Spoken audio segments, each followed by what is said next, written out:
Over the past 13 years, Neil Bonnett's career has had its ups and downs. But over the past year and a half, there have been more downs than ups. The mishaps have caught up with Neil Bonnett.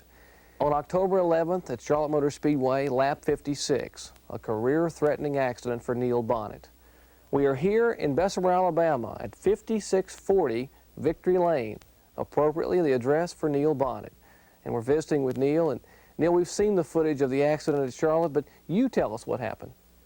Well, it wasn't the type of accident that I thought I'd be sitting here 5 weeks after it happened explaining why I'm still not racing, because I've had a lot of bad accidents. But that particular accident, we were running fairly competitive. I was running a group of cars. Matter of fact, I was leading a group of cars. I had Ricky Rudd directly behind me, and I think Petty, and then another car, and then I had a gap in the racetrack. And when the tire blew, the next thing I knew, I had blurred vision. You know, it's a matter of, I was going in the corner, I was fixing to turn left, but the tire blew out. As soon as the tire blew out, I hit the wall. And I hit it probably at that place around 175 or 180 miles an hour. I braked with my left foot and I mashed gas with the right foot, and my leg was over on the wrong side of the car when I hit, and I just held the car against the wall. And it's a heck of a thing to say, but I don't know if anybody's ever stood by an interstate and just hear cars going choo, choo, choo. You hear them go by. Well, I heard, I thought it was 3 or 4 cars go by.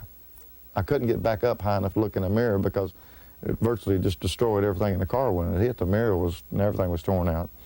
But as soon as I heard the last car go by, I let the car pull over. I turned left and got in the infield. And the minute that thing stopped in the infield, I called Butch Mock, who owns the car. I said, Butch, just the minute they get this traffic slowed down, get them out here as quick as you can, because my leg's broken real bad.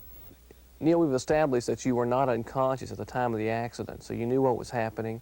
The safety crews arrived almost instantly, but it took an interminable amount of time before they got you out of the car. What was going on during that time? The guy said, we're not going to be able to get him out of the windshield, out the window, and I told him, I said, man, please don't, you know, I said, I'm just telling you, I can't go back out that window. I knew how bad it was hurting and everything, and I just didn't think I could make it out there. The guy said, we can't get him out the door. I said, well, if you'll get one of those little NASCAR trucks over here, they got something to take a roof off this car. I said, if you will, I said, just take the top off. Neil, it has to be reassuring. Over this period of time, you've had a tremendous amount of family and fan support. You've gotten all kinds of letters and cards. We're surrounded by cards and letters and gifts and baskets that have come in the mail. It's got to make you feel awfully warm about the kind of people who are thinking about you. I mean, there's things over there's pictures over there, some kid that can't even draw a square enough box to put wheels on it, but he can make a 75 on the side of it and say Neil Bonnett's race car. I read one, there's a woman that's 92 years old that just had a hip replacement. So I ain't got a lot of problems. I've got time structure problems, time-wise what I got to do. But since I started racing, I've been blessed. I mean, I've had accidents, I've gotten over them, and if I was sitting here and there wasn't any cards here and they wasn't bringing a stack of them in every day, I would be upset. You know, when you go through driver introduction, you listen, a lot of the guys get booed, a lot of the guys get the most applause. And I went through there a lot of times, and I say, man, I'd love to get the most applause one day, but I'll take this right here, right now. When you're down and you're out and you need some support, these people are nice enough to take time to send cards and are interested in you. It means a lot to me. Neil, with your career in Winston Cup racing, 16 Winston Cup wins, over $3 million in earnings, you've been successful. You have nothing to prove to anyone. Why are you punishing yourself now, going through this accelerated rehabilitation program to come back? I mean, you don't have to get back in that race car, but why are you doing it? Well, fortunately, financially, I don't have to, and that crossed my mind. You know, do I need to do it anymore? And Jerry, I laid there and I thought about it, and I said, you know, I can do some more fishing, I can do some more hunting. But there ain't one thing I like better than fishing and hunting, and that's racing. And the day's going to come when I say it ain't worth it. I mean, it just ain't worth it. But you're sitting there talking to somebody that might win a Daytona 500.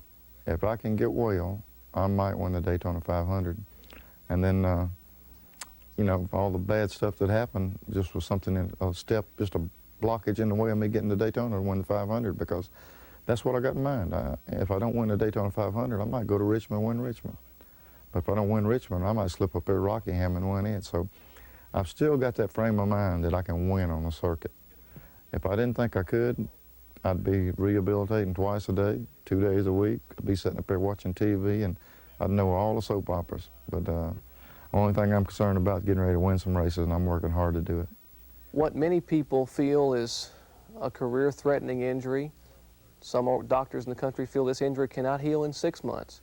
You're trying to do it in 3 months. As a physician, I have to tell patients that this injury will take 6 months, 8 months, maybe a year to heal.